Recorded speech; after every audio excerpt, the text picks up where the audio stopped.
저는 만으로 70을 앞둔 사람입니다. 제가 나이가 좀 많은 편임에도 이렇게 펜을 들게 된 것은 겪어왔던 기가 막힌 사연을 여러분과 함께 나누고 싶어서입니다. 여러분, 이런 표현을 들어본 적이 있으시죠? 찢어지게 가난하다. 우리 집은 정말 찢어지게 가난했습니다. 30년은 넘은 낡은 단독주택 반지하에서 부모님과 나, 그리고 언니가 함께 살고 있었으니까요. 우리 엄마는 끼니 때마다 한숨을 쉬셨습니다. 오늘은 뭘로 배를 채우나. 사내 진미가 차려진 밥상 앞에 서면 전 지금도 엄마의 한숨 섞인 말과 가난에 찌들어 망연자실했던 표정을 떠올리곤 합니다. 가난은 참으로 무섭고 어린 시절의 기억은 무섭게도 몸에 배이는 법이니까요. 우리가 가난했던 건 아버지 때문이었어요. 아버지는 중학교도 제대로 졸업을 못하고 이 일 저 일 되는 대로 하면서 살아왔다고 합니다. 할 수 있는 거라고는 건물 건설하는 현장에서 막노동하는 일용직 뿐이었죠. 하지만 그런 일이라도 매일매일 열심히 하는 분이 아니었습니다. 일용직도 잘 안 나가면서 엄마 보고 돈 벌어오라고 고래고래 소리만 질러댔어요. 이런 가난하고 나쁜 남자와 사는 엄마의 심정은 오죽했을까요? 가장 역할도 못하던 아버지는 급기야 집을 나가버렸습니다. 아마 제가 초등학교를 졸업하고 중학교에 올라가던 해였을 거예요. 아버지가 가출한 뒤로 무섭게 생긴 아저씨들이 아버지 빚을 대신 갚으라며 집에 찾아와서 행패를 부렸어요. 엄마 얘기로는 아마 어디서 도박하다가 사채 빚을 잔뜩 졌는데 해코지 당할까봐 도망간 것 같다고, 책임감이라곤 눈꽃만큼도 없는 버러지 같은 남자라고 하였습니다. 우리는 여자 셋뿐인데 그 아저씨들이 또 찾아올까봐 너무 무서워서 야반도주를 했습니다. 엄마는 우리를 화성시의 어느 마을에 데려갔고 그때부터 거기에서 살게 되었어요. 화성으로 이사 온 뒤 엄마는 파출부 일이던 농사 일이던 잡히는 대로 해서 우리를 키워주셨습니다. 엄마는 억척스럽게 일하셨지만 살고 있는 방 월세도 내기 빠듯해서 나와 언니는 대학을 갈 엄두도 내지 못했고 언니는 중학교만 마치고 공장에 취직했습니다. 저는 언니가 공장에서 번 월급으로 도와준 덕분에 여상까지는 다닐 수 있었어요. 그리고 고등학교를 졸업한 뒤 바로 집 주변에 있는 어떤 건설 회사의 경리로 취직했습니다. 갓 20살 된 여자애가 첫 직장으로 건설 회사를 택한 것은 잘못된 것이죠. 회사라고 하지만 사장부터 일하는 직원들이 몸에 문신을 하고 말투도 거친 것이 딱 깡패 같았습니다. 사장님은 조금만 기분이 상하면 소새끼, 돼지새끼 해가며 쌍욕을 퍼붓고 심할 때는 직원들을 때리기까지 했어요. 그곳에서 유일한 여직원이었던 저는 너무 무서웠지만 받은 월급으로 엄마와 생활해야 하니까 그만두지 못하고 꾹 참고 다녔어요. 하지만 매일 무서워서 사시나무 떨듯 덜덜 떨며 일을 해야 했어요. 그러던 어느 날 사장님은 제게 읍사무소로 가서 서류를 받아오라고 하며 저에게 서류 이름이 적힌 쪽지를 주었습니다. 근처에 있는 읍사무소에 들어가서 어떤 남자 공무원에게 말했어요. 저기, 여기 옆에 상주 건설회사 직원인데요. 사장님이 이 서류 발급받아 오라고 시키셔서요. 제가 내민 쪽지를 본 공무원은 난처해하며 대답했습니다. 안 됩니다. 이 서류는 본인이 직접 신분증 들고 와서 발급받아야 해요. 회사 격리라고 막 주면 제가 상사한테 큰일 납니다. 사장님 보고 직접 오시라고 전해주세요. 저 이 서류 꼭 가져가야 해요. 안 그러면 사장님이 진짜 심하게 뭐라고 한단 말이에요. 어쩌면 절 때릴지도 몰라요. 어떻게 안 될까요?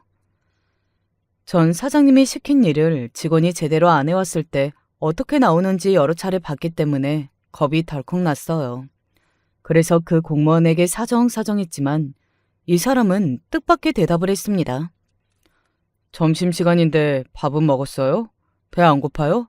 내가 칼국수 한 그릇 사줄게요. 지금 생각해도 황당한 말인데 왜인지 모르게 저는 울음을 멈추고 그 공무원을 따라갔습니다. 걸어서 20분 되는 거리에 있는 한 허름한 칼국수 집에 갔습니다. 그곳은 남편의 단골집이었는지 식당에 들어서서는 두 그릇이요? 하고 저를 창가 테이블에 앉으라고 했습니다. 왜 처음 본 저한테 국수를 사주십니까? 다 먹고 살자고 하는 짓 아닙니까? 따뜻한 거라도 먹고 나면 배포도 생기고 힘도 생기는 거죠. 이거 먹고 회사 돌아가서 얘기하세요. 나 이렇게 깡패 같은 데서 더 이상 일 못합니다. 그만둘게요. 하고요. 절 알지도 못하면서 무슨 말씀이세요? 저 일해서 돈 벌어야 해요. 재미로 다니는 거 아니라 절박하다고요. 그럼 내가 취직시켜줄게요. 거기 회사 어리고 착한 여자 경리들 갈아치우기로 유명해요. 월급도 아마 안 줄걸요? 제가 근무하면서 지켜보니 보통 나쁜 데가 아닙니다. 한시라도 빨리 나와야 해요. 그럼 정말 저 취직시켜 주실 거예요?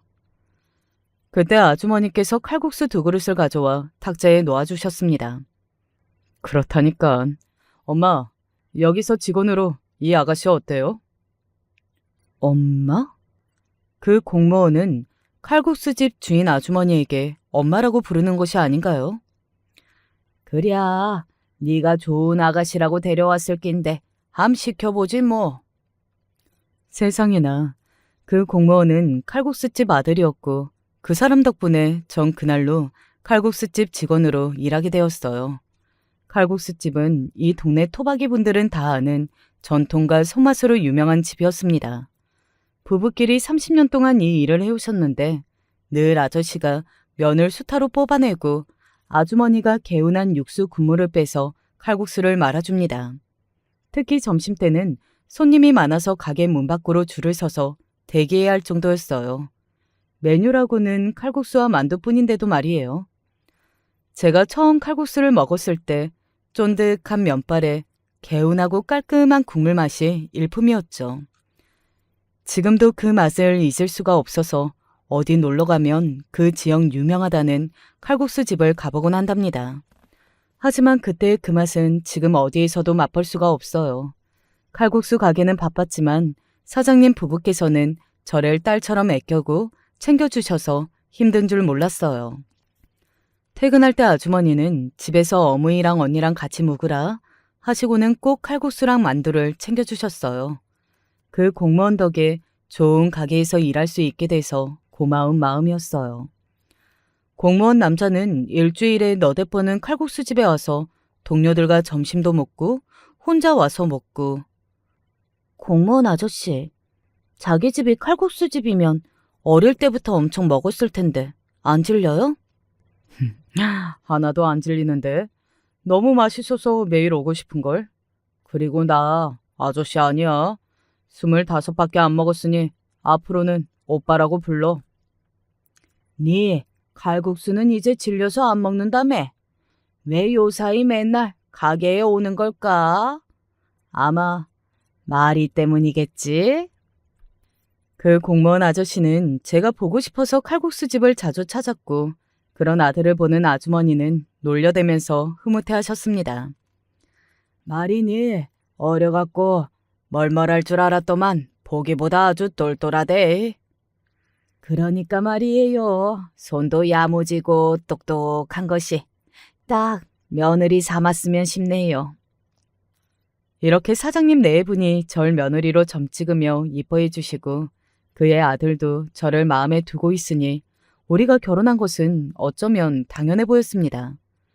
그렇게 제 나이 21살에 읍사무소에서 처음 만났던 남편과 결혼식을 올리게 되었습니다. 결혼한 뒤에도 제 삶이 크게 달라진 건 없었죠. 다만 언니와 엄마랑 같이 살던 단칸방에서 나와서 남편과 시부모님이 사시는 단독주택에서 같이 살았다는 것일까요? 우리 친정집과 시댁은 서로 가까워서 네 집 내 집 할 것 없이 자주 쳐다볼 수 있어서 참 좋았습니다. 게다가 시부모님은 우리 친정엄마와 친하게 지내고 챙겨주는 가까운 사이가 되셨어요. 툭하면 친정엄마는 칼국수집에 와서 이런저런 이야기를 나누러 오셨고요. 시모는 친정엄마에게 돈을 받으신 적 단 한 번도 없이 늘 따뜻한 칼국수와 만두를 내어주셨어요. 참 고마우신 우리 시부모님. 다른 여자들과 달리 저에겐 시댁 스트레스라든가 싸움 같은 것은 없었어요.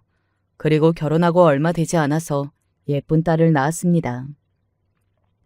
부모님이 아들을 바라실 텐데 딸이라서 어떻게 해요? 우리 남편은 수더분한 사람이었어요. 무슨 소리야. 요즘은 딸이 더 귀하고 보배라잖아요. 우리 부모님도 너무 좋아하실걸? 다행히 시부모님은 저에게 아들 손주 타박 없이 태어난 손녀딸을 예뻐해 주셨습니다. 그리고 2년 뒤 떡두꺼비 같은 튼실한 아들 손주를 낳아드렸죠. 네가 참 복덩이다 야. 난 아들 하나밖에 못 낳았는데 넌 아들의 딸에 아주 100점이구나 야. 아기를 낳고 키울 때가 되자 시부모님은 저에게 칼국수집에 나오지 말라며 다른 여직원을 바로 뽑았습니다. 전 틈틈이 가게 일을 돕고 싶었지만 시부모님은 한상코 애기들 키우는 데 전념하라고 말씀하시면서 저를 가게에 못 나오게 하셨어요. 칼국수집은 후일에 문을 닫을 때까지 처음 가게를 열었던 허름한 2층짜리 간이 건물에 늘 있었습니다. 감칠맛과 시원한 국물로 유명해져서 멀리서도 찾아오는 손님들이 늘었어요. 장사가 잘 되었던 만큼 시부모님은 저금을 많이 하셨습니다. 하지만 가게 소득으로 번 돈을 은행에만 저금하는 것은 미련하다고 생각한 저는 끈질기게 시부를 설득했습니다. 아버님, 앞으로 손주들까지 교육 제대로 받고 살려면 은행 이자로는 부족해요. 안정적인 부동산을 지금 사놓으시면 나중에 손주들까지 모두 집 걱정, 생활비 걱정은 안 하실 수 있거든요.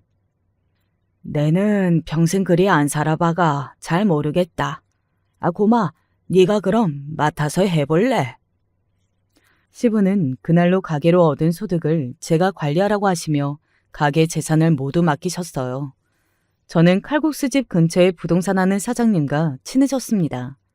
이 사장님은 칼국수집의 오랜 단골이기도 하셨는데 그간은 좋은 땅이 있다고 사라고 권해도 시부는 요지부동이셨다네요. 너네 시아버지가 치아라, 내는 그런 데 관심 없다.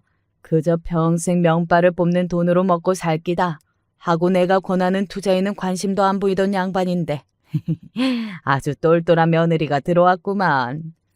사장님은 칼국수집 옆 동네가 언젠가 아파트촌이 될 거라며 평당 10만 원도 안 하는 밭을 사더라고 하셨습니다. 가난하게 살아온 저는 남들이 말하는 것을 100%다 믿지는 않았습니다. 부동산 사장님의 말만 믿고 덥석 살 것이 아니라 추천해주는 지역을 직접 조사해보니 정말 언젠가는 개발될 가능성이 높은 것을 알 수 있었어요. 그래서 시부가 맡기신 돈 대부분인 5억으로 몽땅 그 지역의 땅을 샀습니다. 그때가 아마 지금으로부터 30년 전쯤 된 일이었을 거예요. 그 땅들은 현재 산천벽해에서 아파트가 꽉 들어찬 신도시가 되었습니다. 땅은 매수한 지 7년 만에 10배가 넘게 오른 가격으로 아파트 건설사에 팔 수 있었습니다. 양도할 때 세금이 좀 높았지만 세금을 피하지 않고 모두 냈음에도 50억은 넘게 벌었으니까요. 그때 번 돈으로 시부모님이 하시는 칼국수집 건물을 새로 올려드리고 싶었지만 시부는 허름한 식당에서 먹는 멋도 맛이다 라며 한사코 거절하셨습니다. 시부모께서 열심히 칼국수집으로 버신 돈을 기반으로 부동산 투자까지 성공하니 우리 집의 재산은 꽤 커지게 되었습니다. 단칸방에 살던 가난한 여자아이가 중년 나이에 부자 소리를 듣게 될 줄 누가 알았겠습니까? 이건 모두 남편과 시부모님을 잘 만난 덕이고 저의 안목으로 일군 결과였습니다. 난 이제 평생 부유하고 행복하게 살 거야. 이제까지 못 해본 것 다 해보면서 인생을 즐겨보자. 행복에 젖어서 세상이 아름답게 보이던 그때로부터 2달 뒤 우리 남편은 사망했습니다. 남편은 46세의 창창한 나이로 갑자기 세상을 뜨게 된 겁니다. 그때는 장마와 잦은 태풍으로 기상이 좋지 않은 7월의 어느 날이었습니다.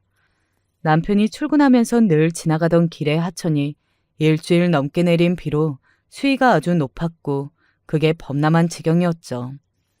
남편이 하천 주변의 공사장을 지날 무렵 공사장에 쌓여있던 토사가 쓸려 내려와서 남편을 덮친 것이었습니다. 감기 한 번 걸린 적 없던 건강한 내 남편은 그 사고로 하루아침에 세상에서 사라졌습니다. 사고 소식을 듣고 공사장 현장에 가보았을 때 그곳에서 흰천으로 덮여있는 시승항구가 덜렁 있었어요. 뉴스에서 보던 그냥 누군가의 시신처럼 놓여 있었지만 그게 내 남편이라니 제 두 눈으로 확인하고도 믿기지가 않았습니다. 남편이 사망한 지 이미 1시간은 지났을 거라는 구급대원의 말에 그대로 정신을 잃고 말았습니다. 머리가 어질어질해서 잠깐 눈을 감았다가 뜬 것만 같은데 정신을 차려보니 한 병원의 병실에 있었습니다. 제 병상 옆에서 엉엉 울고 있는 내 아들딸이 있었고 시모는 넋을 잃고 앉아 있었어요. 어머님, 제가 악몽을 꾼 것 같아요. 우리 그이는요? 애들 아빠 어디 있어요? 아이고. 시모는 제 물음에 답도 못하시고 그저 목 놓아 울고 계셨어요. 아, 그 광경이 꿈이 아니라 현실이었습니다. 남편을 잃은 뒤로 전 아들딸을 키우고 부동산을 투자하고 관리하면서 바삐 살았습니다. 바쁘지 않으면 남편을 보고 싶어서 견딜 수 없었죠. 제가 그저 권 씨라고 부르는 남편의 후배가 있어요. 권 씨는 어릴 때 저만큼이나 집안 사정이 어려웠다고 합니다. 체격이 탄탄하고 싸움을 잘해서 고등학교 때 자기 처지를 비관하고 될 대로 되라는 심정으로 조직폭력배 집단에 들어가기도 했대요. 이 후배가 안타까웠던 나머지 내 남편은 생활비를 주고 학자금을 빌려줄 테니 대학을 가라고 설득했습니다. 처음에는 귓등으로 듣던 권 씨는 남편이 진심으로 자기를 생각해주는 모습에 감동하고 개가천선했어요. 남편이 준 학자금으로 대학교를 무사히 졸업하고 나서는 현재는 변호사 사무실의 사무장으로 일하고 있습니다. 권 씨는 늘 남편과 생사고락을 함께한 은인으로 모셨어요. 그리고 천하의 고아인 자신에게 유일한 가족은 남편과 저라고 말하는 사람이었습니다. 권 씨는 남편이 세상을 떠난 이후에도 주변 동네에서 살면서 우리 가족에게 필요한 모든 일을 도와주고 있습니다. 제가 건물이랑 상가를 몇 개 갖고 있는데 여자로서 하기 힘든 부분은 권 씨가 도맡아서 처리해주고 있어요. 남편의 장례식에서 경황이 없던 저를 대신해 모든 일을 해주었고 집안에서 남자가 필요한 일들도 많이 도와주었습니다. 저는 부자가 된 이후에 제 돈을 노리고 달라붙는 많은 인간들을 경험해봤습니다. 그래서 사람을 쉽게 믿지 못하고 또 믿을 만한 사람을 곁에 두는 것이 얼마나 중요한지 알고 있어요. 제 주변에서 믿을 수 있는 몇 안 되는 사람 중에 권 씨가 있습니다. 제가 혼자 된 몸으로 살아가면서 우리 아이들도 건강하게 잘 커주었습니다. 특히 맏딸은 저에게 의지가 될 만큼 든든하고 똑똑한 아이입니다. 속 한 번 안 썩히고 공부를 착실히 하더니 연세대에 합격을 해주었어요. 대학 생활을 병행하면서 공인 세무사 자격시험을 공부했고 1차, 2차 시험을 붙어서 당당히 자격증을 취득하지 않았겠어요. 어릴 때부터 생각이 참 깊은 아이라 엄마인 저는 지금까지 딸과 중요한 일을 상의할 만큼 남편의 역할을 대신해주고 있습니다. 한 가지 아쉬운 일은 우리 딸은 아직까지 결혼하지 않았어요. 애 나이가 지금 30대 중반인데 참 답답하죠. 워낙 독립적인 성격이라 그런지 결혼은 필요하지 않다면서 28살 때부터 혼자 살고 있답니다. 엄마가 재산이 꽤 많은 것을 아는데도 지 자취집을 구할 때 제 도움을 거절하고 월세를 스스로 벌어서 내고 있습니다. 엄마 재산은 엄마가 좋을 대로 다 쓰시고 나중에 사회에 환원하시면 좋지 않겠어요? 자식들에게 괜히 퍼주지 말고요. 그래도 제가 딸 하나는 번듯하게 잘 키운 것 같아서 뿌듯합니다. 혹시 이 사연을 듣고 계신 분들 중에 좋은 혼처를 아시면 우리 딸과 연결 좀 해주세요. 그럼 다시 이야기로 돌아와 볼게요. 남편이 세상을 뜨고 나서 시부모님은 어떻게 지내셨냐고요? 시부는 현재 90세가 넘으셨지만 아직도 몸도 정정하시고 정신도 멀쩡하십니다. 조금씩 저나 아이들 이름을 망각하시는 치매 증상은 있으시지만 잘 지내고 계세요. 남편이 세상을 뜨고서 시부는 생애 처음으로 일주일 동안 칼국수집을 닫고 아무것도 하지 않고 누워만 계셨어요. 그리고 시모는 시부와 함께 칼국수집을 하며 지내다가 73살의 나이로 세상을 뜨셨습니다.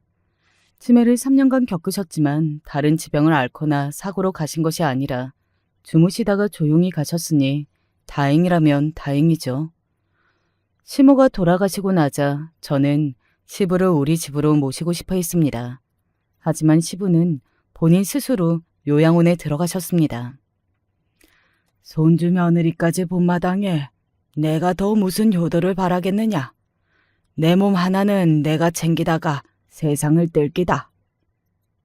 시부는 경기도에 있는 좋은 요양원에 가셨거든요. 그곳은 시부의 친구 몇 분이 이미 입소해 있었는데 2,000평 규모의 넓은 잔디 정원을 갖추고 1인 1 아파트 체제로 독립적인 생활 공간이 있는 곳이었습니다. 또 어르신들 불상사에 대비해서 의사와 간호사들이 늘 상주해 있고 뷔페식 식사가 때마다 나오는 아주 좋은 시설로 유명했죠. 시부는 칼국수집을 하며 모은 재산의 대부분을 이곳에 입소하느라 사용하였고 남은 10억 정도를 제 앞으로 증여해 주셨습니다. 시부가 요양원에 입소하신 뒤로 저는 못해도 한 달에 2번씩은 꼬박꼬박 찾아뵙고 있어요. 그리고 저도 나중에 나이가 들면 우리 시부처럼 멋지고 당당하게 요양원에 들어가서 여생을 마무리해야겠다는 생각이 듭니다. 남편이 세상을 떠난 이후에 제 식구들은 이렇게 잘 지내고 있었습니다. 하지만 저의 걱정이 향한 곳이 있다면 바로 아들놈이었죠. 둘째 아들은 누나만큼 야무진 아이는 아니었지만 그래도 건강하고 착실하게 자라주었어요. 대학교를 졸업한 뒤 이름이 낯선 어떤 증권사에 입사를 했습니다. 요즘같이 취업이 어려운 시기에 그만도 참 장하다며 전 기뻐했고 아들에게 축하 선물로 국산 중형차를 뽑아줬습니다. 하지만 아들은 매번 집에 와서 절 볼 때마다 회사 다니기 힘들다며 투정을 부렸습니다. 그러더니 기어코 35살도 되기 전에 퇴사를 해버린 겁니다. 퇴사하고 금세 다른 직장을 잡겠거니 했지만 아들은 그 이후로 집에서 백수처럼 있습니다. 31살에 입사하고 겨우 4년도 채 못 다닌 거죠. 무슨 주식 전업 투자자라고 하면서 집에서 주식을 하는 모양인데 그걸로 돈을 잘 버는 거면 왜 제 돈이 들어가겠습니까? 아들이 결혼할 때 해준 아파트도 제 돈이었고 이날까지 아들네 가족의 생활비는 모두 제 호주머니에서 나가고 있습니다. 이러니 제 속이 오죽 답답하겠어요. 하지만 아들은 그저 조금 답답하기만 한 자식일 뿐이고요. 제 속을 문드러지게 만드는 사람은 바로 며느리입니다. 아들이 회사에 입사하고 얼마 뒤에 결혼하겠다며 며느리를 집에 데려왔어요. 그때 처음 며느리를 보고 사실 마음에 들지 않았어요. 얘의 눈빛이 어둡고 무겁고 왠지 모르게 음산한 느낌을 주었거든요. 제가 관상과는 아니었지만 인상만으로 이런 느낌을 받은 적이 처음이라서 좀 염려되었습니다. 대화를 하는 중간중간에 눈빛이 번득번득하는 게 있었고 말끝이 매섭다는 생각이 들었습니다. 인상만으로 사람을 지레 판단해서는 안 되니까 저는 그 느낌을 애써 부정하며 최대한 부드럽게 며느리와 이야기해보았어요. 며느리는 방송국, 광고 대행사에서 일하는 컴퓨터 그래픽 디자이너라고 자신을 소개했어요. 아, 컴퓨터 쪽은 내가 잘 모르는데 정확히 어떤 일을 하는지 설명해 줄 수 있나요? 네. 컴퓨터를 이용해서 광고나 영화, 드라마에서 사용되는 특수효과 등 입체 영상이나 도형, 공간, 자막, 그림 등을 설계하고 표현하는 일을 담당하는 직업이에요. 예를 들면 여러 이미지를 고안하여 제작된 이미지를 인터넷 화면상에 올리죠. 그리고 방송, 영화 또는 게임 시나리오 작가들이 구성한 내용, 즉 입체 영상이나 특수효과, 자막, 그림 등을 컴퓨터 그래픽을 사용하여 영상 속에 표현하는 일을 한답니다. 배움이 짧은 저는 며느리가 설명하는 이야기를 잘 이해하지는 못했지만 그래도 며느리가 똑똑해 보여서 첫인상에 걱정되는 마음이 사라지고 있었습니다. 여자라도 자기 확신한 일을 하는 모습이 똑부러지고 좋아 보였죠. 며느리의 친정집이 대단한 학벌이나 재산을 가지고 있지 않아도 괜찮다고 생각했어요. 며느리 애가 하는 얘기를 들어보니 사돈댁은 여수에서 백반집을 하면서 며느리 애와 그 밑에 남동생을 키우셨다고 했습니다. 그 얘기를 들으니 칼국수집을 하셨던 우리 시부모님이 떠올라서 반가웠습니다. 우리 애들 할아버지와 할머니 두 분이서 유명한 칼국집을 하셔서 남편도 키우시고 나와 아이들도 덕을 많이 봤어요. 지금 재산도 다 그분들이 버신 돈을 기초로 쌓은 것이니 말이에요. 식당을 하시면 아이들을 키우신 사돈댁 어른들도 존경스러운 분들 같네요.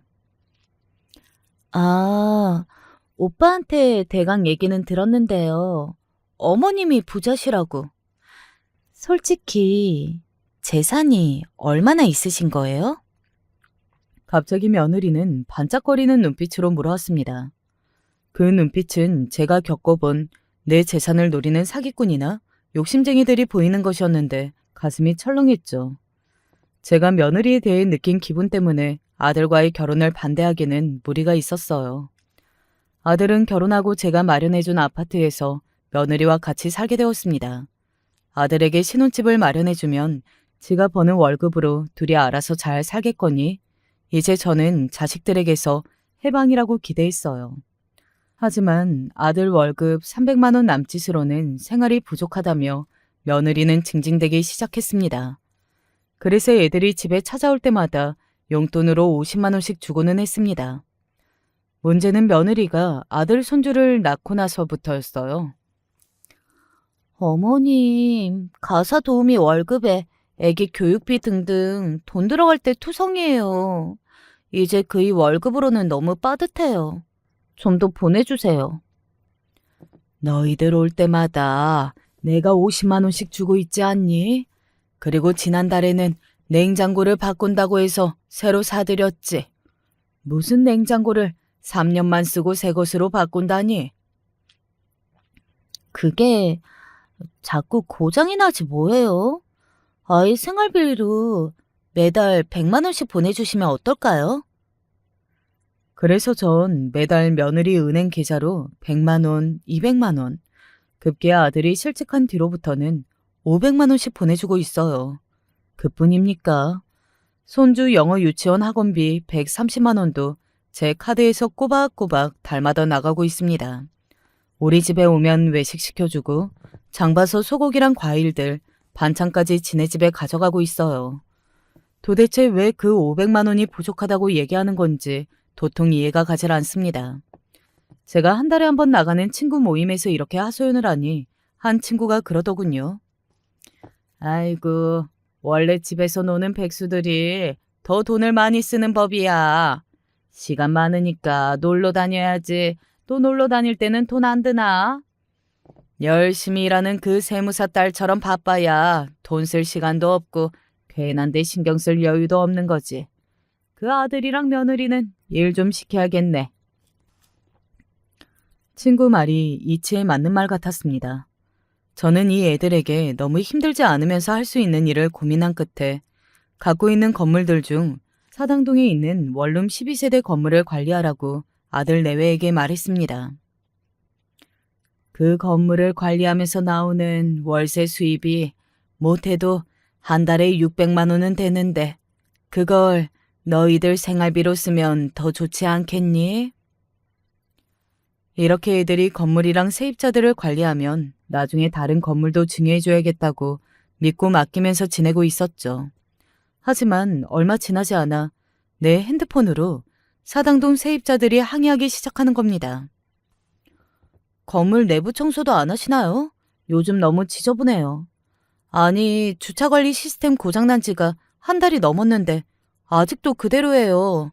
관리 좀 해주십시오.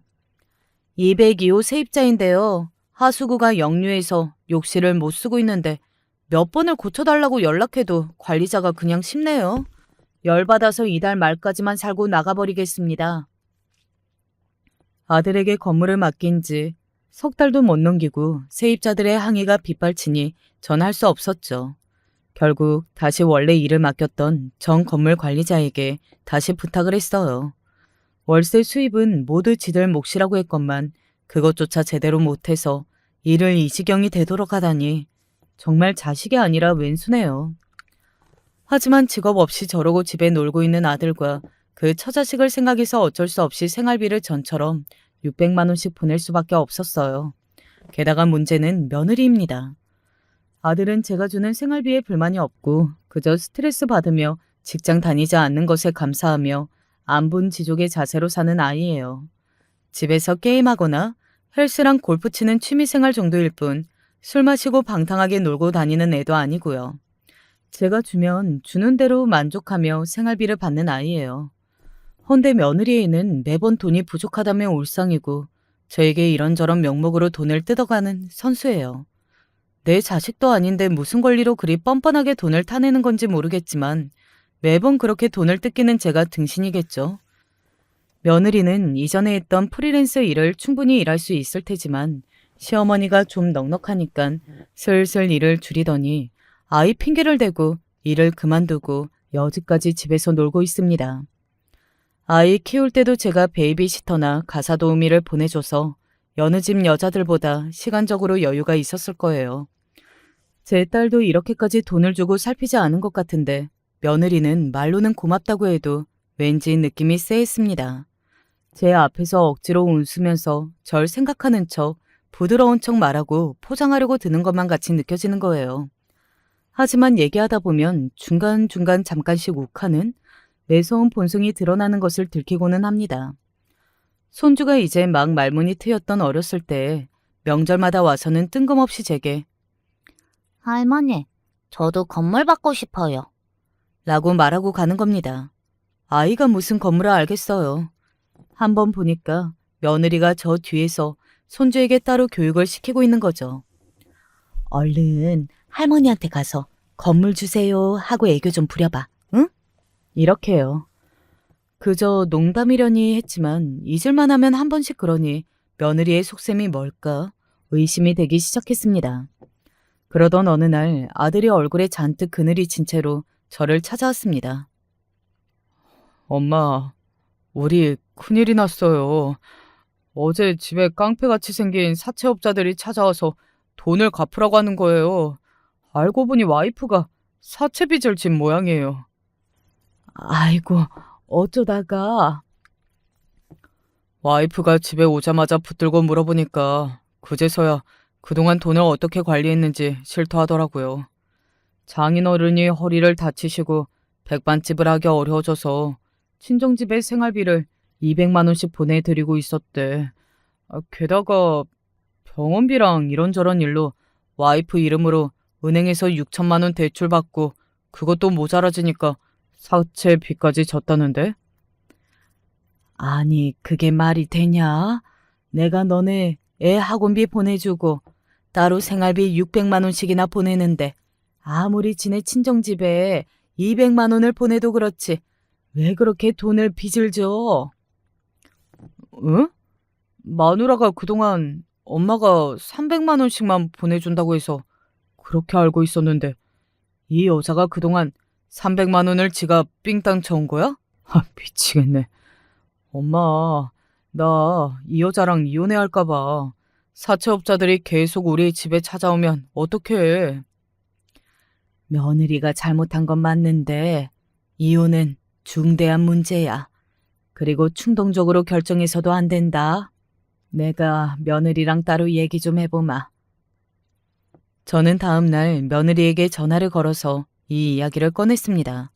며느리는 너무 놀라고 창피해하며 사과를 연신했어요. 어머님, 죄송해요. 우리 친정집이 너무 힘드셔서 저희 생활비를 좀 떼어 보내드린 것은 맞아요. 이해해 주세요. 그럼 그 거액의 대출은 또 뭐냐? 너랑 아들 다 직업도 없는데 그 돈을 어떻게 갚을 생각으로 빌려? 대출 얘기가 나와서 말인데 어머님께서 좀 갚아주시면 안 돼요? 사채업자가 집에 찾아와서 우리 애기랑 남편까지 무슨 해코지해도 괜찮으시겠어요? 뭐? 너 그 말이 무슨 말이냐? 네가 빌렸으면 어떻게 해서든 네가 책임져야지. 또 내 돈으로 해결 보려고 해? 게다가 내 아들과 손자까지 들먹이면서 협박하는 게야?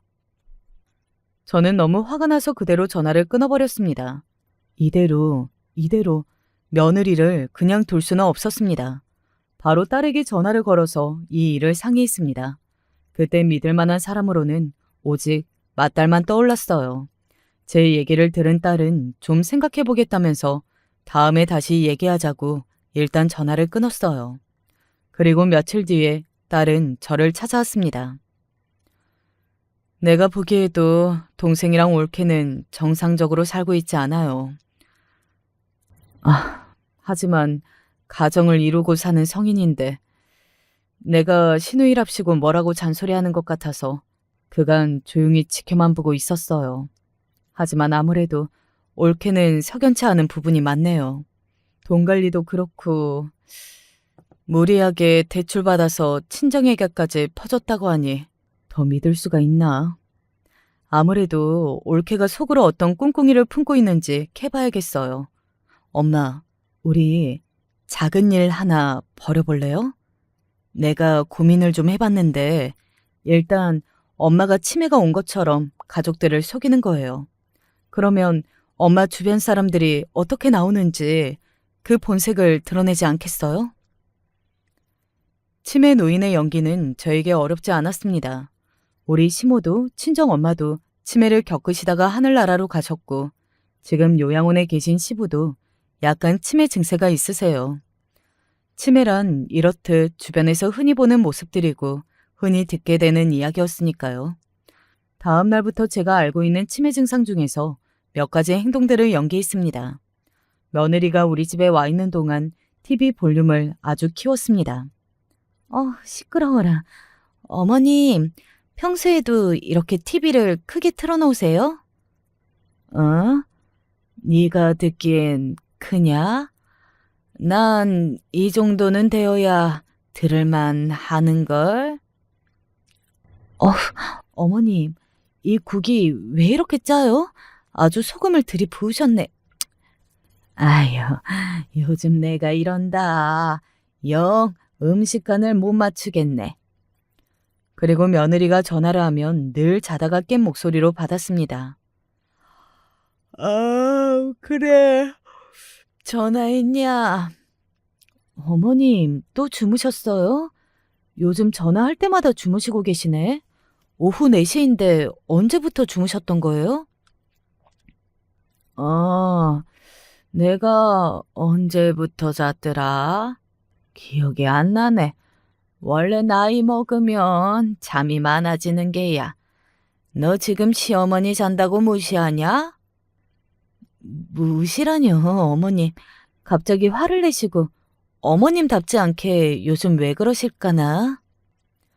이런 연기를 몇 주 하고 나니 며느리와 아들은 제가 정상이 아님을 눈치챘습니다. 여보, 요즘 어머님 진짜 이상해요. 지난번엔 청소를 하다 말고 갑자기 낮잠을 주무시질 않나. 당신 이름도 가물거린다면서 기억을 못 하시는 거예요. 아무래도 치매 오신 거 아닐까?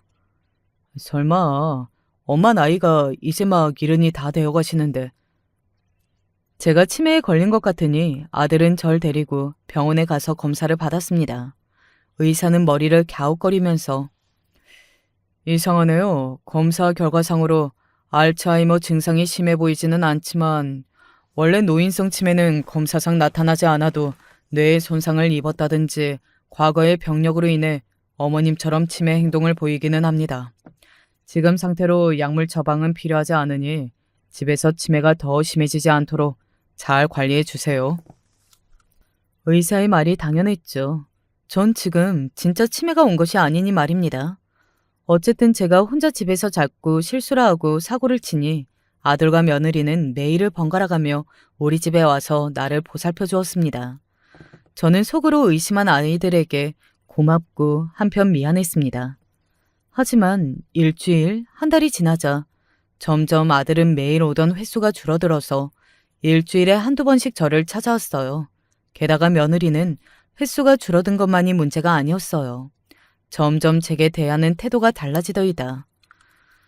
전에는 싹싹하게 와서 어머님 하고 방긋 웃으며 얘기하던 애가 저에게 지시나 명령 외에는 말도 안 거는 겁니다. 그리고 제가 말을 걸면 퉁명스럽게 왜요? 이러고 쳐다보지도 않아요.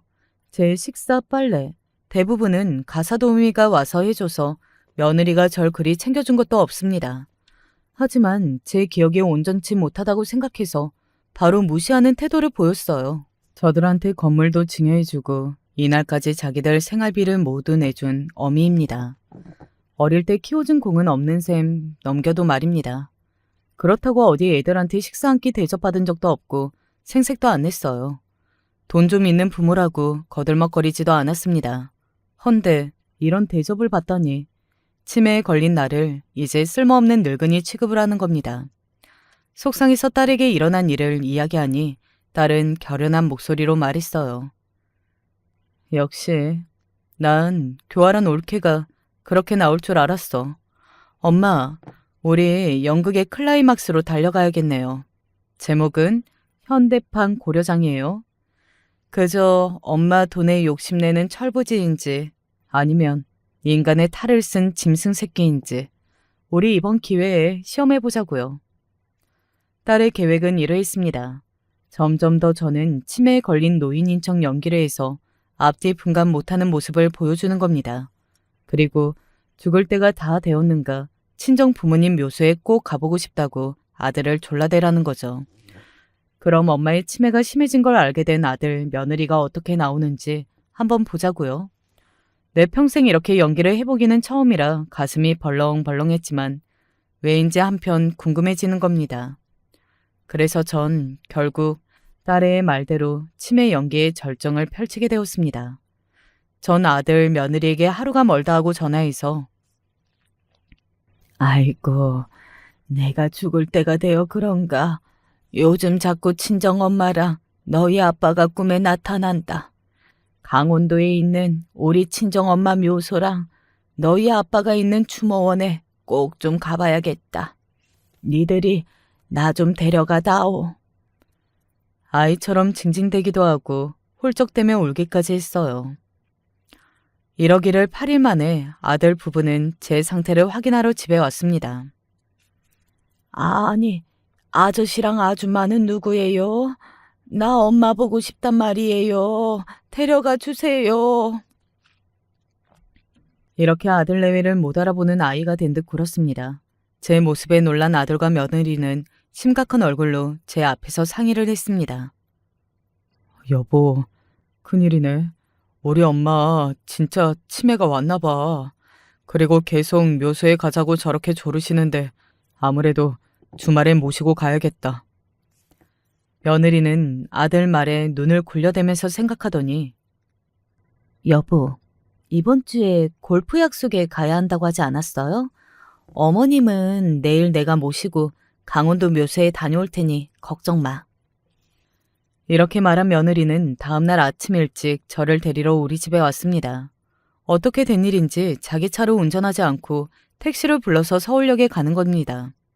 아마 기차를 타고 저를 강릉까지 데려갈 모양입니다. 가는 기차에서도 전 아이처럼 행동했습니다. 노인네가 아이처럼 이야기하니 주변 승객들이 힐끔거리고 쳐다봤지만 전 치매에 걸린 노인이어야 하니까요. 며느리는 제 말에 대꾸도 안 하고 창밖을 바라보며 조용히 앉아 있었습니다. 그러다가 강릉행 기차가 둔내역에 정착했을 때 며느리는 다 왔다면서 내리자는 겁니다. 속으로 저는 여긴 강릉이 아니라 둔내인데 왜 여기에 가는 거지?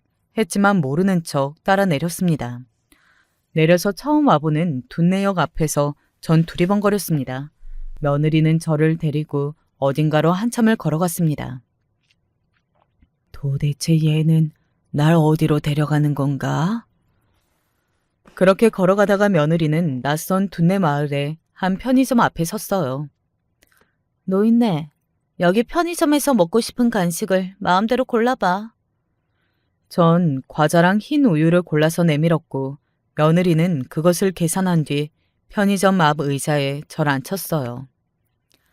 여기에서 이 간식들 먹고 있어. 난 잠깐 일 좀 보고 금방 올 테니까 말이야.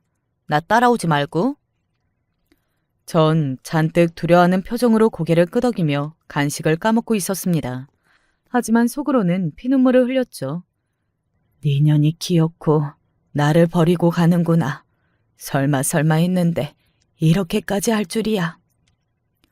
그래도 마음 한구석으로는 가버린 며느리가 돌아와 주기를 바랐습니다.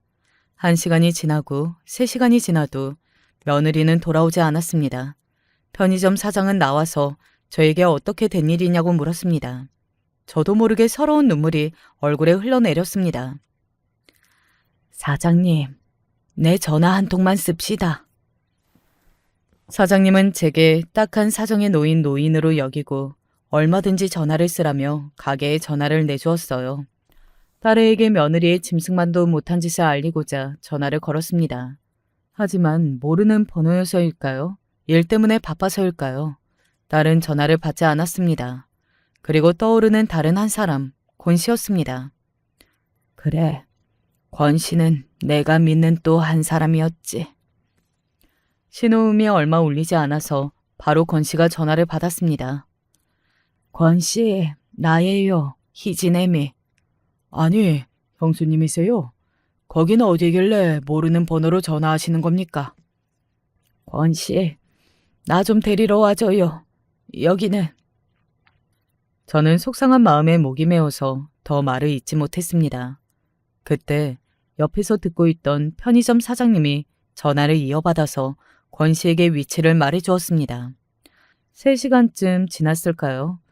이미 저녁 시간이 되어 사방이 캄캄해졌을 때쯤 저 멀리에서 권 씨가 보였습니다.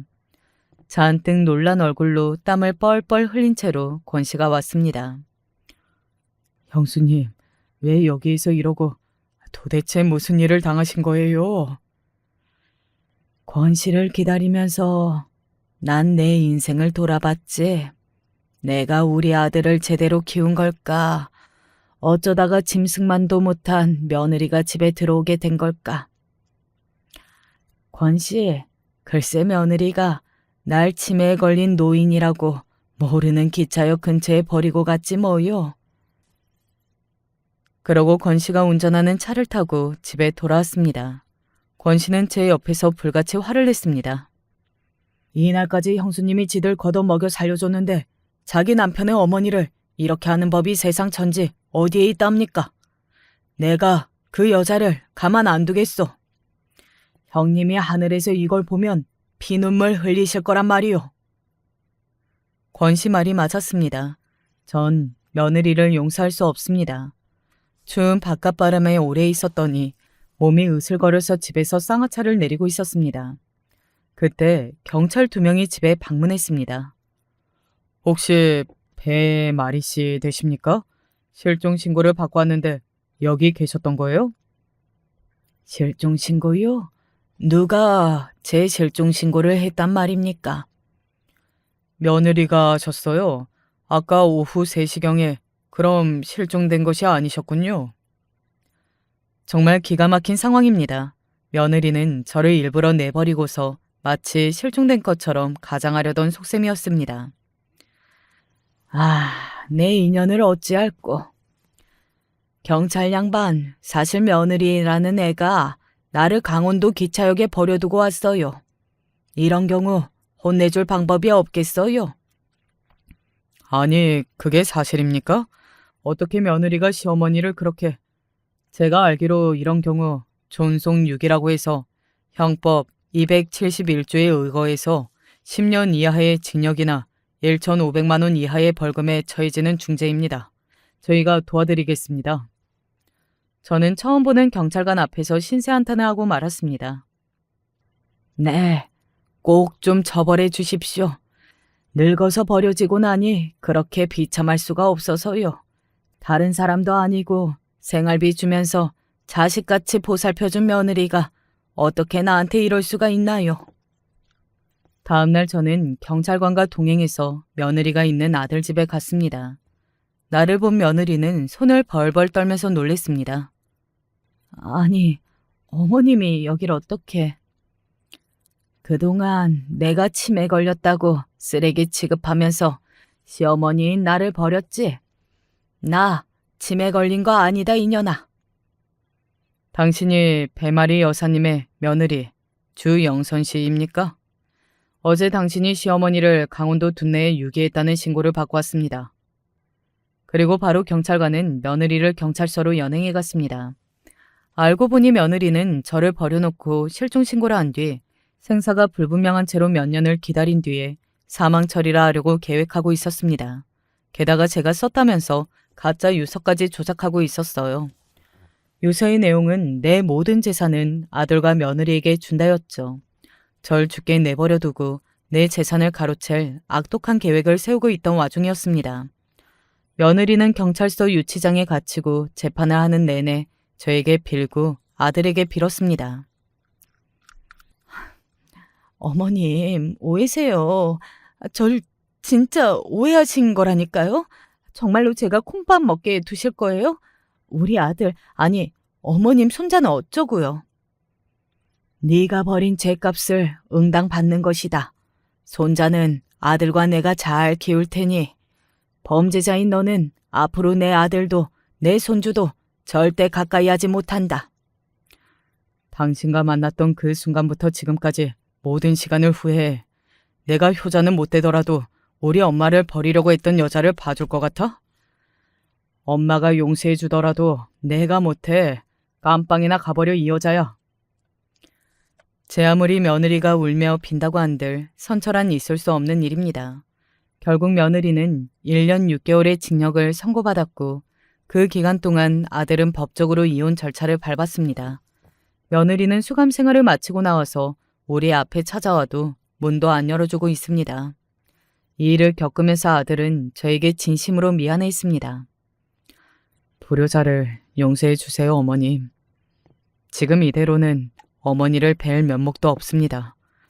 저는 당분간 국토 순례도 하고 봉사활동도 다녀와 보겠습니다. 그동안 제 인생을 돌아보고 반성해서 새 아들로 돌아올게요. 그때까지 제 아들 좀 부탁드립니다.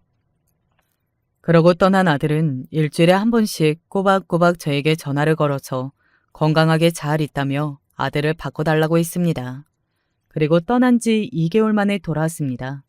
고생을 많이 한 모양인지 살이 많이 빠지고 피부가 검붉게 탄 늘 수그레한 모습이지만 눈빛만은 살아서 돌아왔어요. 그리고 아들은 원래 하던 주식을 열심히 하고 몇 동료들과 함께 투자사를 차리고 나름대로 지금 잘 살고 있습니다. 이전처럼 저에게 돈을 달라고 손을 벌리지도 않고 혼자서 손자를 키우면서 말이죠. 이것으로 며느리가 일으킨 집안의 화는 잠잠해졌고 우리 가정의 평화가 찾아왔습니다. 저는 건강하게 하루하루 잘 살고 있습니다.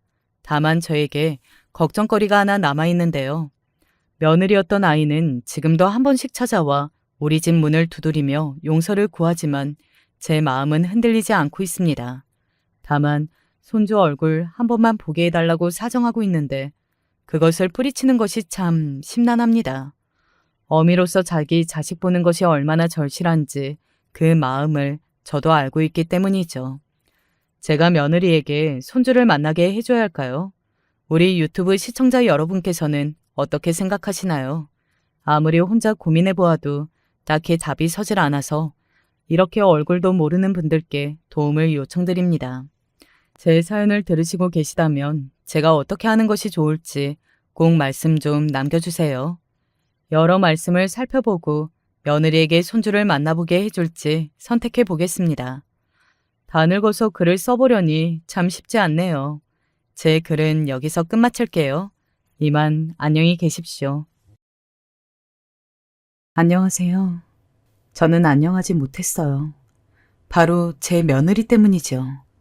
부디 시간을 내서 한마는 제 이야기 좀 들어주세요. 저희 젊었을 때만 해도 30살 넘어서 결혼하는 것은 사실상 노총각 노처녀 이야기를 들어도 아무 말 못할 정도였습니다. 제 주변도 그렇고 다들 20대 초반, 정말 늦어도 20대 후반에는 결혼을 했죠. 지금은 결혼을 해도 아이를 안 낳는 부부들이 많지만 또 저 때는 아이가 국력이라고 정말 생기면 생기는 대로 낳는 경우가 많아서 한 가족에 막 5남매, 6남매, 7남매인 경우가 드글드글했습니다. 그리고 저도 6남매 중 둘째 아들로 태어났죠. 제 형제들도 다들 나이가 차면 빨리빨리 결혼을 했는데 유일하게 늦게 결혼한 게 저였습니다. 저는 부모님처럼 빨리 좋은 아내를 만나서 저만의 가정을 이루고 싶었는데 결혼이라는 게 혼자 하는 것도 아니고 내 마음대로 되는 게 있나요? 소개팅도 받아보고 맞선도 주선도 받아보고 당연히 연애도 할 만큼 해보았지만 이상하게 결혼까지 가기가 어려웠습니다. 게다가 당시 제가 사는 동네가 그렇게 사람이 많은 곳이 아니다 보니까 점점 시간이 갈수록 제가 선택할 수 있는 선택지가 줄어들더라고요. 너는 대체 결혼을 언제 하려고? 네 나이가 이제 곧 30이야. 우리가 네 걱정하느라 요즘 잠을 못 잔다. 어머니, 아버지, 제가 알아서 할게요. 걱정하지 마세요. 알아서 한다고 했다만 아무도 데려오질 않잖니. 네가 얼굴이 못난 것도 아니고 그렇다고 직업이 별로인 것도 아닌데 아휴, 일을 어쩌면 좋을지. 20대 중반까지는 부모님도 그저 지켜만 봤지만 제가 20대 후반이 되고 30을 바라보는 나이가 되자 점점 저에게 왜 결혼을 안 하냐면서 압박을 하기 시작했죠. 저도 결혼을 하고 싶은데 못하고 있는 상황에서 부모님까지 그렇게 계속해서 결혼에 대한 압박을 주니까 너무 힘들었습니다. 정말 한때는 병 쪽으로 소개팅을 받고 그랬는데도 연애까지는 어떻게 갔다 싶으면 결혼은 아닌 것 같다고 그러며 헤어지자고 그러고 정말 얼마나 스트레스를 받았는지 그 젊은 나이에 스트레스성 탈모가 와서 한동안 발모제 바른다고 고생했어요. 심지어 제 위에 있는 누나는 물론이고 아래에 있는 동생들까지 하나하나 결혼을 하는 걸 보다 보니까 더욱 조급해졌죠. 정명아, 누나 결혼해. 다음 달쯤에 할 거니까 잘 차려입고 와. 다음 달? 벌써? 그렇게 빨리 가는 거야? 식당 문제 때문에 날짜가 조금 앞당겨졌어. 어쨌든 저번에 누나가 사준 정장 그거 입고 와. 정명이 너한테 아주 잘 어울리니까. 형, 참, 나도 내년 봄쯤 결혼 생각하고 있어.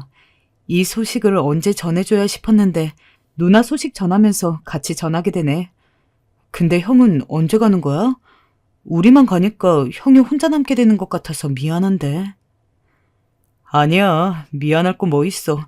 누나랑 너 다 잘 살면 되지. 어쨌든 결혼 축하해. 축의금 넉넉히 할게, 누나. 가족들 결혼식을 가는데 마음 놓고 축하를 해줄 수 없는 기분 아시나요? 예쁜 드레스랑 턱시도 차려입은 동생들을 보면서 박수는 쳐주는데 제 마음 한구석은 까맣게 타들어가고 그렇게 30살이 넘었을 때는 저는 솔직히 반쯤 포기하고 있었습니다. 부모님도 이쯤 되면 그냥 결혼하라고 이야기해서 될 게 아니란 걸 알았는지 저에게 더 이상 결혼에 대한 이야기도 하지 않으셨죠. 물론 저 스스로 혼자 눈칫밥을 먹고 있긴 했습니다. 다른 형제들 다 자기 아내랑 남편이랑 신혼집에서 사는데 오로지 저만 그때까지 부모님이랑 같이 살았으니까요. 하지만 오히려 그렇게 포기를 하고 마음 편하게 지내다 보니까 짝이 찾아오나 보더라고요. 31살 때 정말 운이 좋게 지금의 아내를 만나게 되었습니다.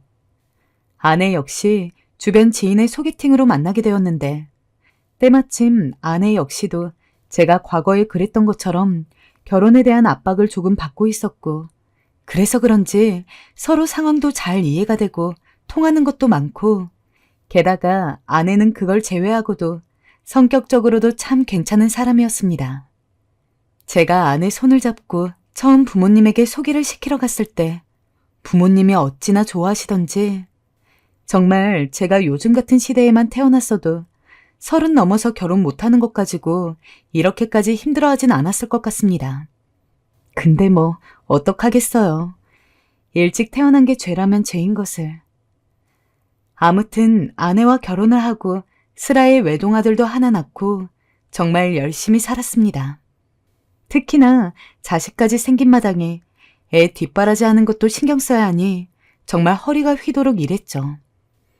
애초에 자식은커녕 결혼조차도 힘들 거라고 생각하며 단념하던 상황에서 기적처럼 만난 아내, 그리고 기적처럼 낳게 된 자식이기 때문에 저는 정말 말 그대로 건강하게만 자라주었으면 했습니다.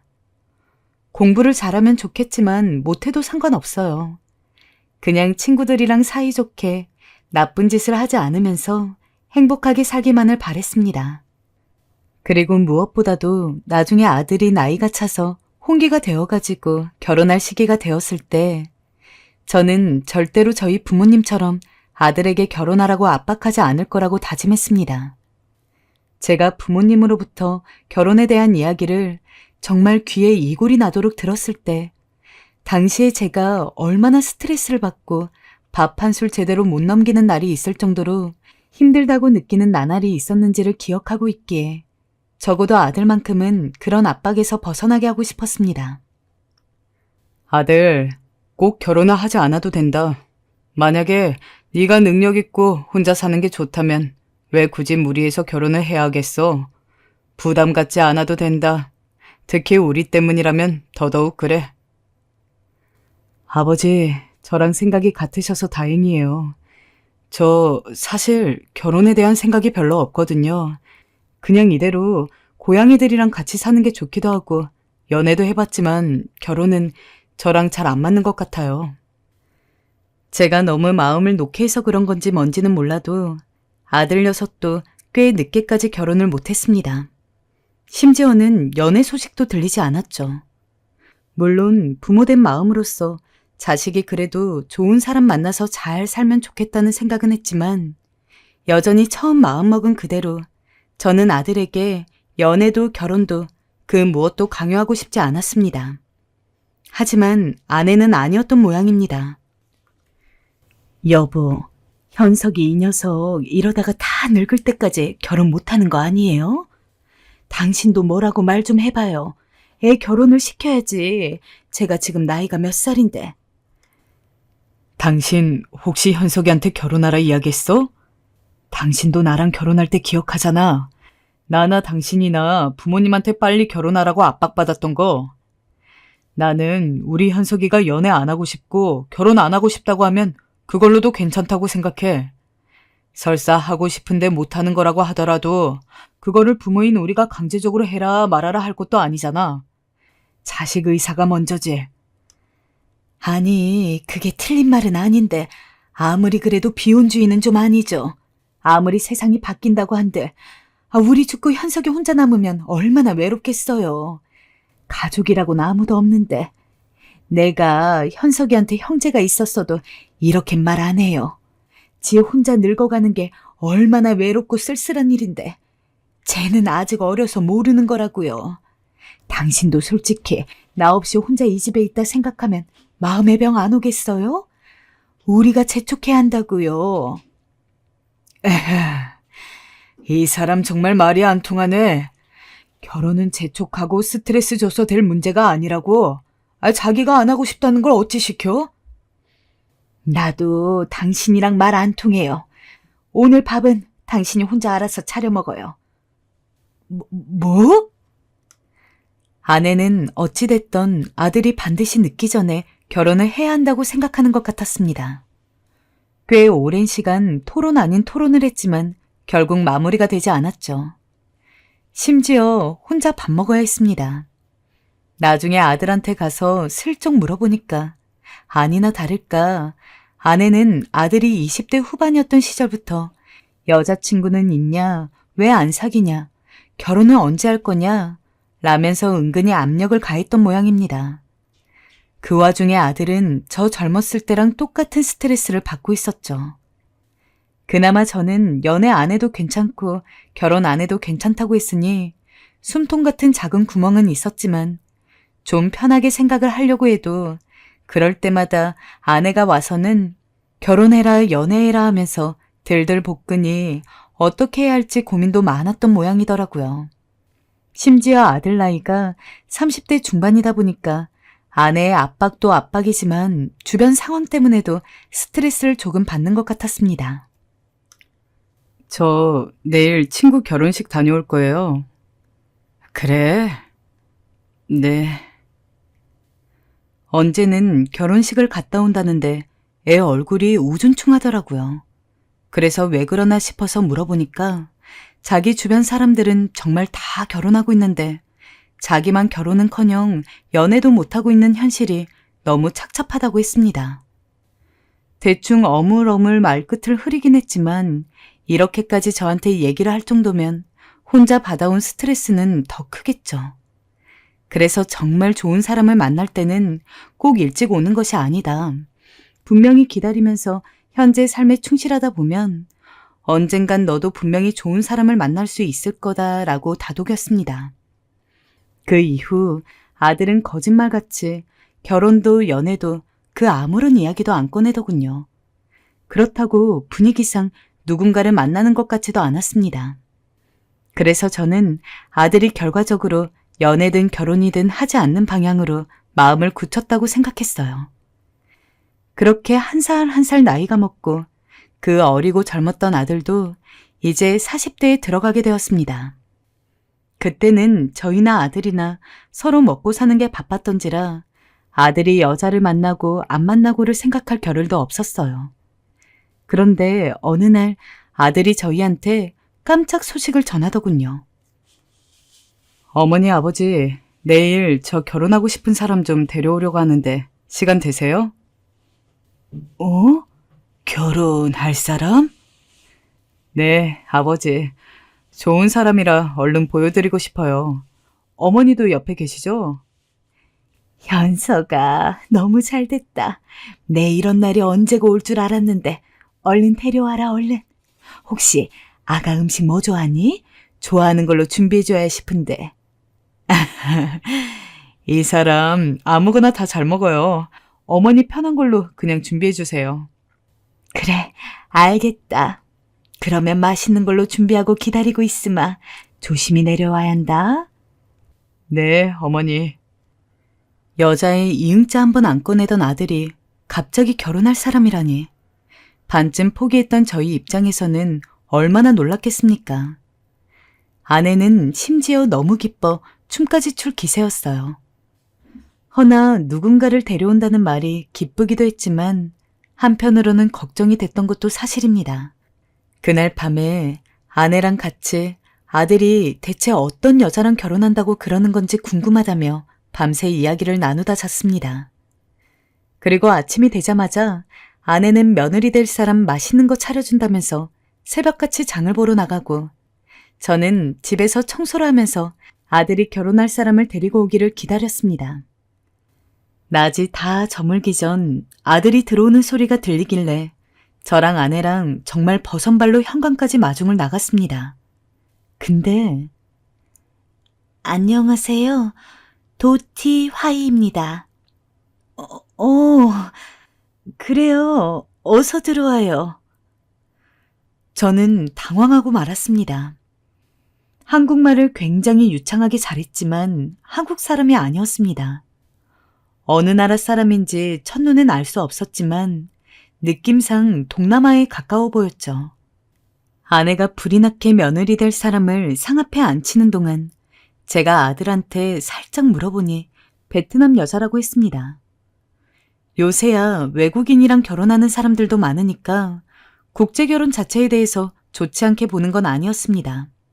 마음 잘 맞으면 한국인이든 외국인이든 상관없었죠. 근데 아들 나이에 비해서 데려온 여자가 너무 어리다는 게 마음에 걸렸습니다. 아내 역시 그런 듯 했어요. 며느리는 어리게 보였던 만큼 실제로 나이도 어리더라고요. 겨우 22살이었으니까요. 그저 아들이 며느리감을 데려온다는 것에 반색했던 아내도 나이를 듣자마자 완전히 놀란 얼굴이 되었습니다. 최대한 좋은 분위기에서 식사를 마치고 며느리를 먼저 보낸 다음에 거실에서 아들과 셋이 이야기를 나눴습니다. 대체 갑자기 어떻게 된 거냐? 베트남 여자라니 아니, 베트남 여자인 건 고사하고 네가 40이 넘었는데 아내 될 사람이 22살이라고? 너무 어리지 않니? 아, 그게요. 아버지, 제가 국제결혼 업체에서 직접 신청을 해서 소개를 받은 여자예요. 2년 전에 신청해서 만나보니 괜찮더라고요. 솔직히 머리가 띵했어요. 이게 말이 좋아서 국제결혼이지. 그런 업체에서 소개받은 여자라는 것은 사실상 돈 주고 아내를 사는 것과 다름이 없지 않습니까? 무조건 열렬히 사랑하는 사이에서만 결혼을 해야 된다는 낭만주의자도 아니지만 그렇다고 해서 결혼을 하자고 생판 타국의 어린 여자를 돈 주고 산다는 것 또한 이해할 수 없었습니다. 나는 이 결혼 반대다. 차라리 네가 정말 어떠한 인연이 닿아서 저 여자를 만나가지고 서로 사랑하게 됐다고 하는 거면 이해를 해볼 노력이라도 하지.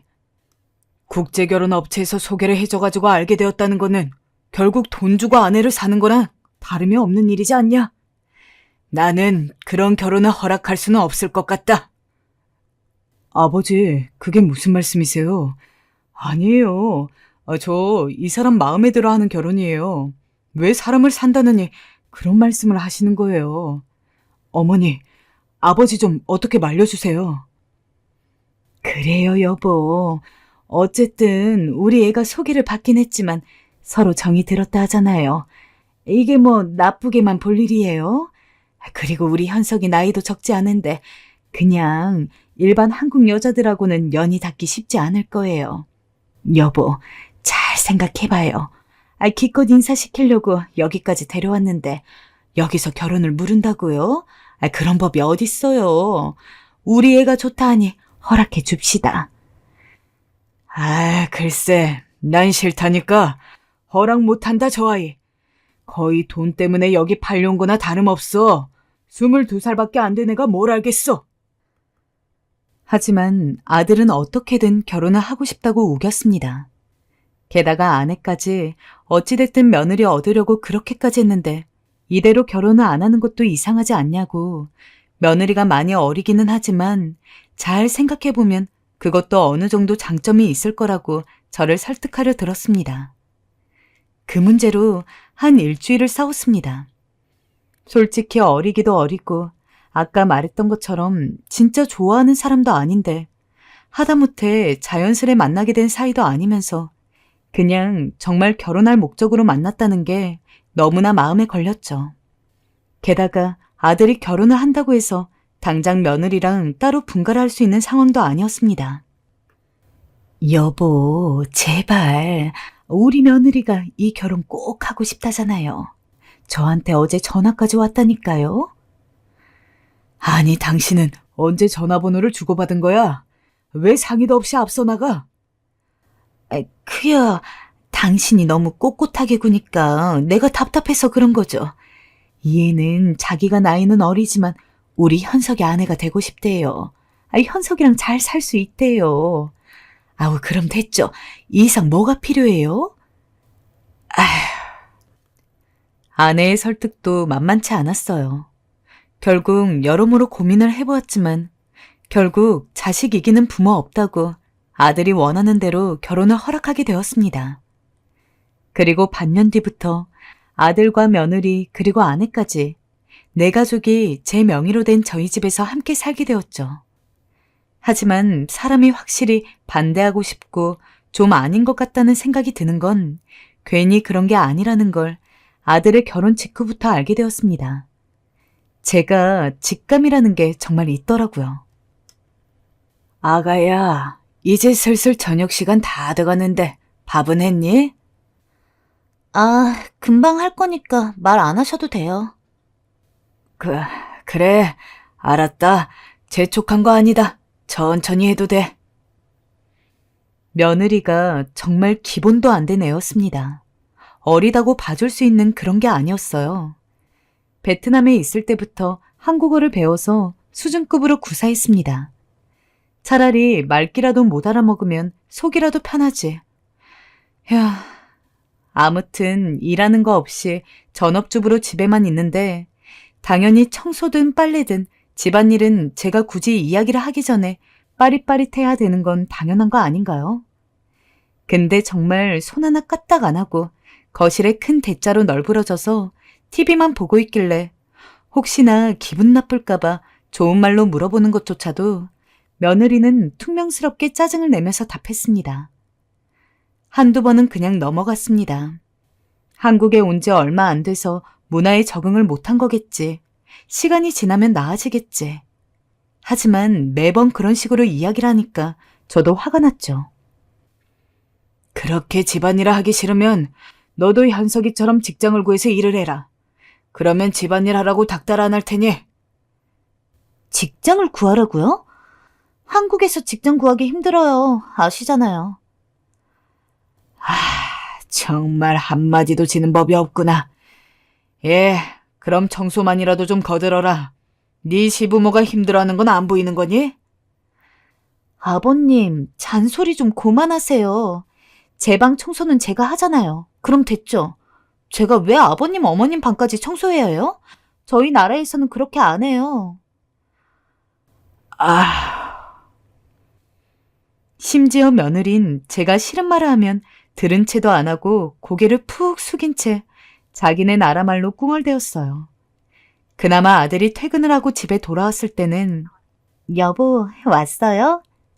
하면서 제법 아내 노릇을 하려고 하는 것 같길래 그거 하나 보고서 꼭 참았습니다. 하지만 문제는 그뿐만이 아니었어요. 아버님, 저 300만 원만 좀 붙여주세요. 300만 원? 갑자기 웬 300만 원? 현석이 어제 월급날이었는데 생활비 안 줬어? 생활비는 받았는데 돈이 필요했어요. 엄마가 아픈데 돈이 없어서 치료를 못 받고 있어요.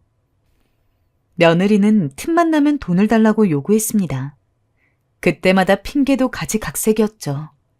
처음에는 베트남에 사는 어머니가 아프다길래 비록 얼굴 한 번 못 봤지만 그래도 사돈댁인 만큼 빨리 치료하고 얼른 나으라고 이야기 전해달라고 하면서 바로 돈을 붙여줬습니다.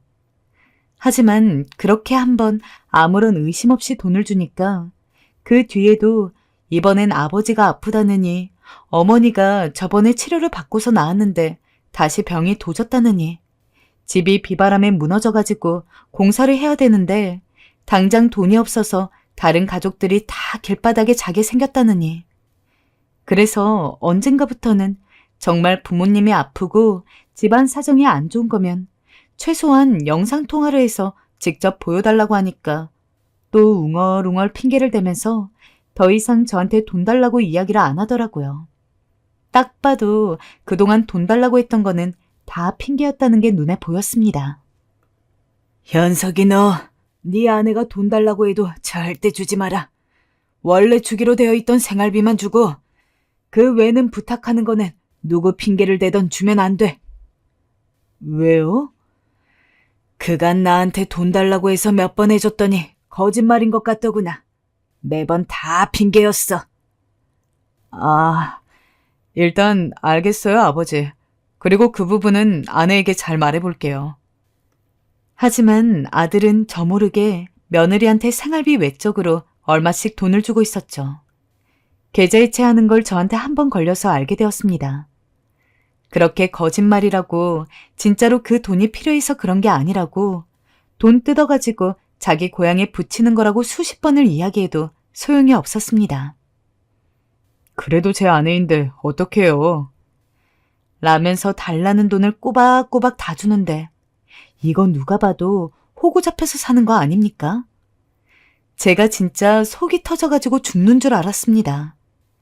애초에 국제결혼 같은 걸 반대했던 이유 중에 하나도 요새 젊은 동남아 여자들이 나이 많은 한국 남자 노려서 결혼해주는 대가로 이것저것 돈 받아가지고는 편하게 살다가 나중에 도망을 간다는 이야기가 너무 많아가지고 제 아들도 혹시나 그런 꼴이 되지 않을까 싶었던 것도 있었는데 뭐 이거는 며느리가 도망만 안 갔지 돈 뜯어가는 건 똑같지 않습니까? 제가 아무리 좋은 말로 다그치려고 해도 소용이 없었습니다. 아들이 아내한테 절절 길면서 죽고 못 사는 듯이 보니까 며느리도 점점 저와 제 아내를 하대하기 시작했죠. 저 바쁘니까 빨리 시키지 마세요. 그리고 저녁 정도는 어머님이 차릴 수 있는 거 아닌가요? 반찬 많이 있어야 하는 것도 아니고 저 조금 이따 나가봐야 해서 밥할 시간 없어요. 아까 현석 씨가 방 청소 좀 해달라고 했는데 아버님이 대신 해주실 수 있죠? 어려서 더 거리끼는 게 없는 것 같았습니다. 며느리는 정말 이 온 집안 사람들이 다 자기를 위해 돌아가야 한다고 생각하는 듯이 굴었죠. 당당하게 저와 아내에게 집안일을 시키는 것은 물론이고 이제는 뭐라고 한마디 좀 하려고 하면 꽥꽥 소리를 질러대니 못 참겠더군요. 아가, 너 일로 좀 와봐라. 너 요즘 시부모를 너무 막대한다고 생각이 들지 않니? 기본적으로 해야 할 청소며 빨래며 아무것도 하지 않고 왜 네 시어머니가 네 속옷 빨래까지 다 해주고 있어야 하는 거야? 우리가 너한테 뭐 부족하게 해준 거 있니? 가족 아프다면 돈 보내주고 무슨 집이 무너졌다 하면 그거대로 돈 주고 내 아들도 너한테 섭섭하지 않게 다 해주고 있잖니. 그럼 너도 최소한의 예의는 지켜야지. 늘 그렇게 놀고 먹으면서 쇼핑만 하고 돌아다닌다는 게 말이 되는 얘기니? 아버님, 언제는 아버지처럼 편하게 생각하라시더니 어이없네요. 저 그냥 제 나라로 돌아갈래요. 뭐? 제 나라로 간다고요. 저도 못 살겠어요, 더 이상. 저 그래도 나름대로 여기 와서 할 거 다 하고 있어요. 현석 씨 밥도 가끔 챙겨주고요. 어머니, 아버님이 이상하세요. 그러면서 당장 자기 나라로 돌아갈 거라느니 돌아가기 전에 고소를 할 거라느니 어쩌냐면서 반대로 저희를 협박까지 하려고 들었습니다. 기가 차서 말도 안 나왔죠. 그동안 제가 며느리로 혼낸 것에 대해서 그래도 타지에서 왔으니까 너무 빡빡하게 굴지 말라며 오히려 저를 뭐라고 하던 아내도 그쯤 되니까 이 상황이 그냥 넘어가서는 안 될 만큼 심각하다는 것을 깨달은 것 같았습니다. 얘야, 정말 좋은 말로 하려 했는데 안 되겠구나. 그래, 어디 네 멋대로 해라. 지금껏 네 멋대로 하고 살긴 했다만 네 원하는 대로 이혼하고 네 나라로 돌아가. 우리도 더 이상 너랑 같이 못 살겠다. 더 이상 널 며느리로 봐줄 수도 없고 어디 네 멋대로 하려무나. 그 말에 며느리는 좀 당황한 듯 하더니 자기 방으로 쏙 들어가 버렸어요. 그리고 아들이 퇴근에 들어오자 조르르 달려가더니 오늘 일을 막 설명하더군요. 아버지, 어머니, 이 사람에게 뭐라 하신 거예요? 왜 이 사람이 자기 집 간다고 비행기표 끊어달라는 거냐고요? 예, 현서가 내가 오죽했으면 그랬겠니. 쟤 네 직장 나가면 아무것도 하는 거 없이 집에서 빈둥거리기만 한다. 우리가 뻔히 앞에서 청소기 돌리고 걸레 빨고 있어도 손 까딱 안 해. 나도 어렵게 결혼한 네가 이 나이에 혼자 사는 거 바라겠니?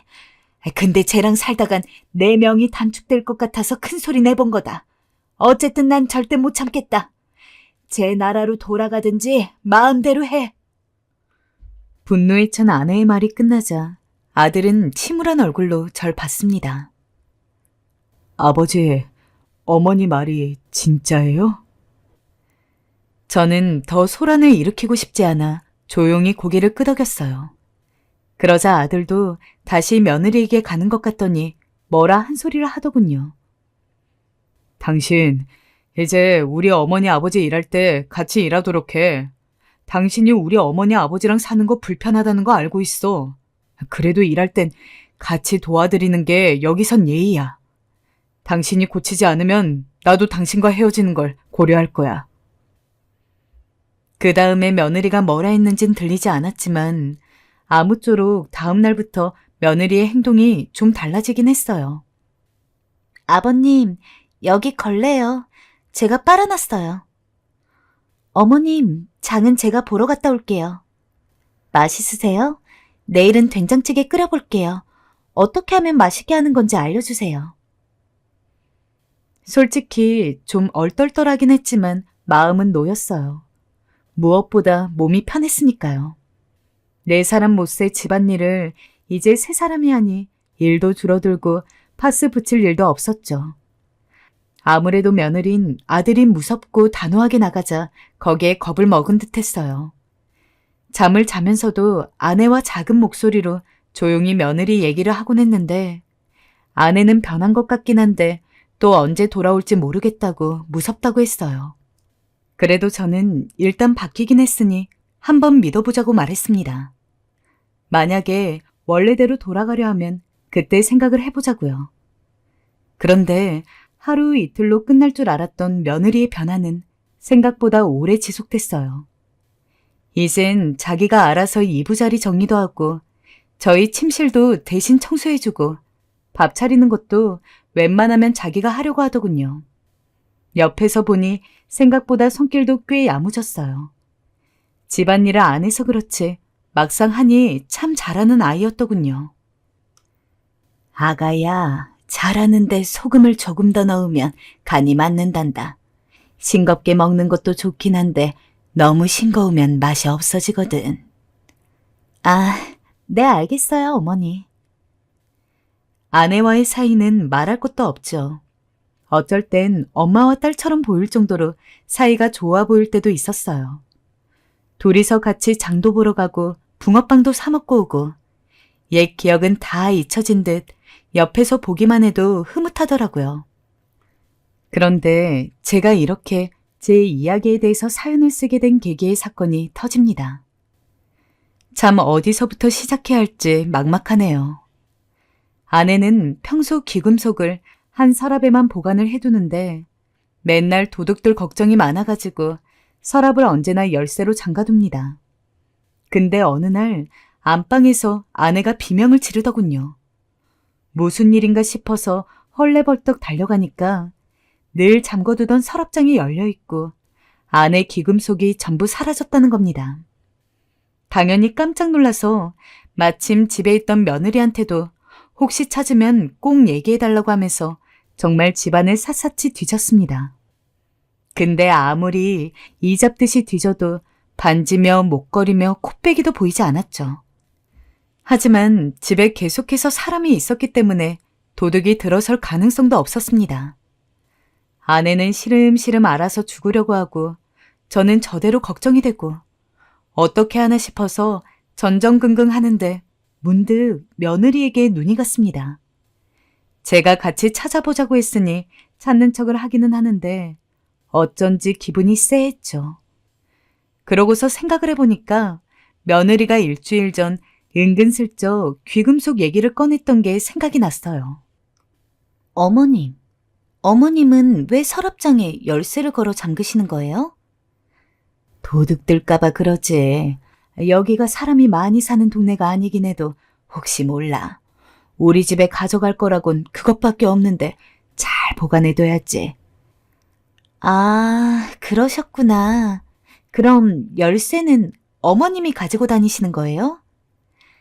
아니, 귀찮게 그러진 않고 그냥 내 옛날 쓰던 핸드백에 넣어놓고 필요할 때만 써. 순간 머리를 망치로 맞은 듯 했습니다. 평소에 아내라면 그런 건 말해주지 않았겠지만 며느리와 사이가 가까워지다 보니 거리낌 없이 열쇠의 위치를 말해준 것이었어요. 저는 아내에게 조용히 다가가 그날의 대화를 말하며 며느리 짓인 것 같다고 했습니다. 설마 아닐 거예요. 걔가 아무리 돈이 궁했다 해도 도둑질까지. 분명 틀림없어. 그 열쇠 위치 우리 식구들 말고 아는 사람이 또 누가 있어. 며느리 포함해서 우리 4명인데 며느리 짓이야. 아니에요. 설마 우리 며느리가. 아내는 설마 아닐 거라며 며느리를 믿으려 했지만 아내 역시 불안해 보였어요. 저는 며느리와 아내가 잠깐 나가게 한 후 며느리와 아들이 쓰는 방을 뒤지기 시작했어요. 하지만 침대 시트부터 시작해서 다 뒤집어 엎으며 찾았는데 귀금속이 보이질 않았어요. 촉감은 분명 며느리 짓이 분명했는데 말입니다. 그날 밤 아들은 퇴근하고 이 일을 알게 됐어요. 아이고, 어떡해요. 어머니, 거기 아끼시는 게 잔뜩 들어있잖아요. 정말 우리 집에 도둑이라도 든 거예요? 어머니 혹시 어제 대문 열어놓고 주무셨어요? 아들은 며느리 짓일 거라곤 전혀 상상도 못하고 순진한 얼굴로 저희에게 물었습니다. 저희는 그 얼굴에 대고 며느리일 것 같다고 말할 수가 없어 우물쭈물거렸어요.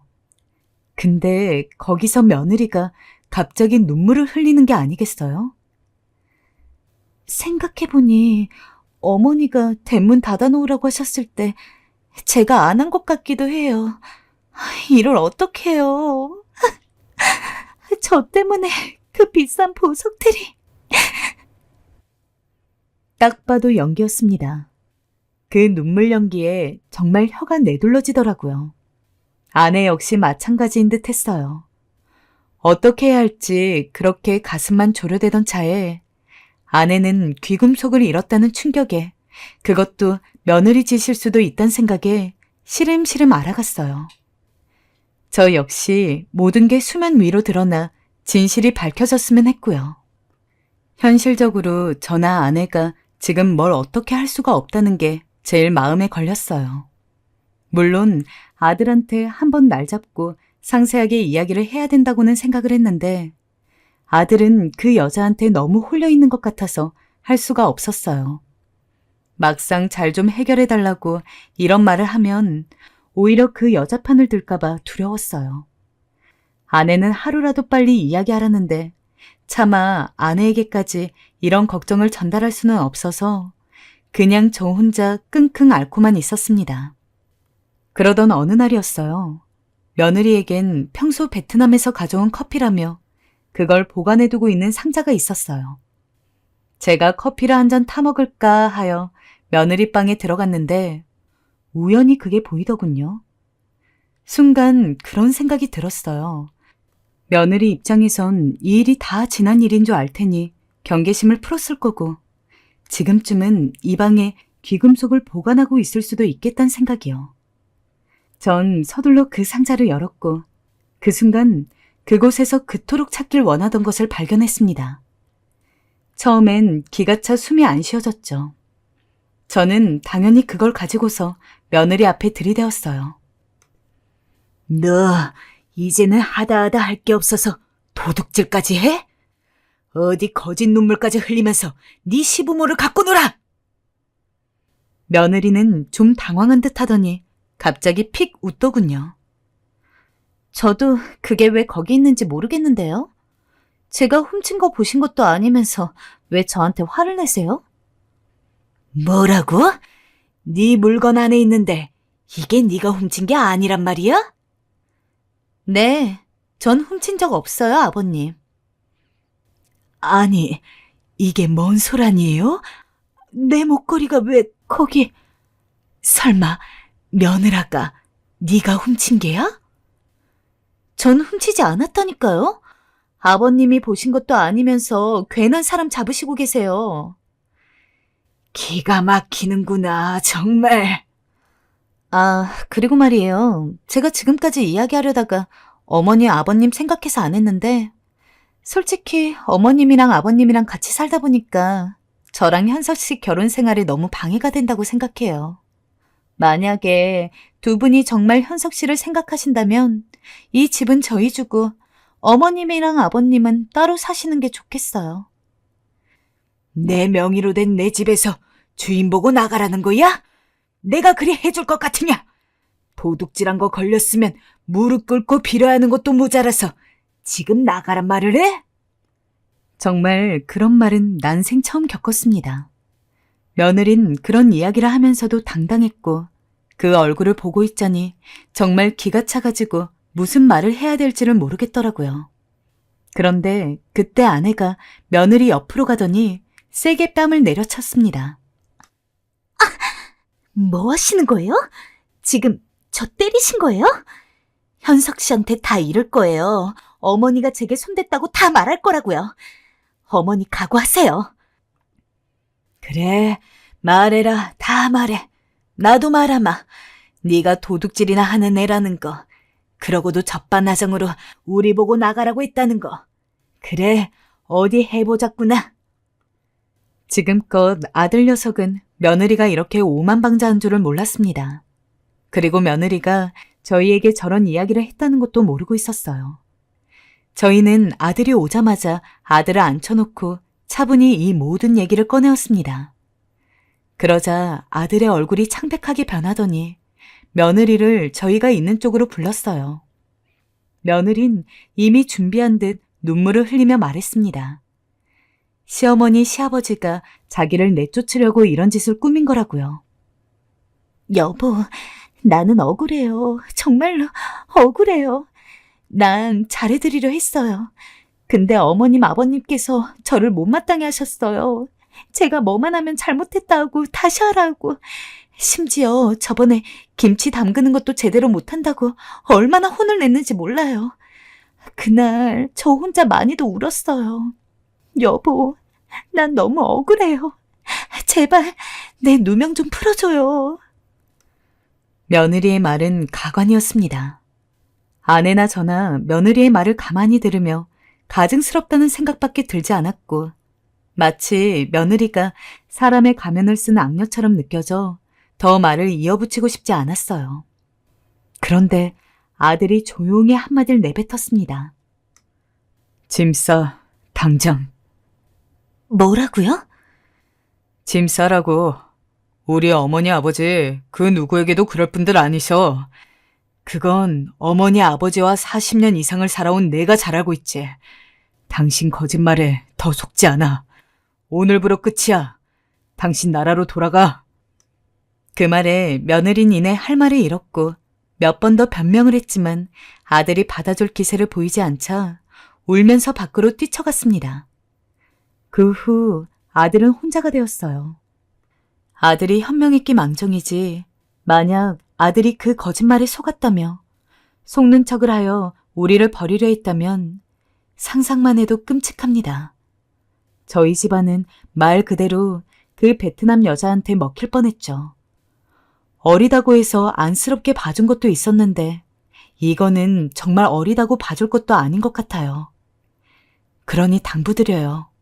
국제결혼을 생각하시는 분들 혹은 그런 며느리를 염두에 두시는 분들은 늘 항상 조심하시고 신중하시길 바래요. 마지막으로 사연 들어주신 분들 인생에 큰 고비 없이 좋은 나날만 가득하시길 바라겠습니다. 지금까지 들어주셔서 너무나 감사드려요.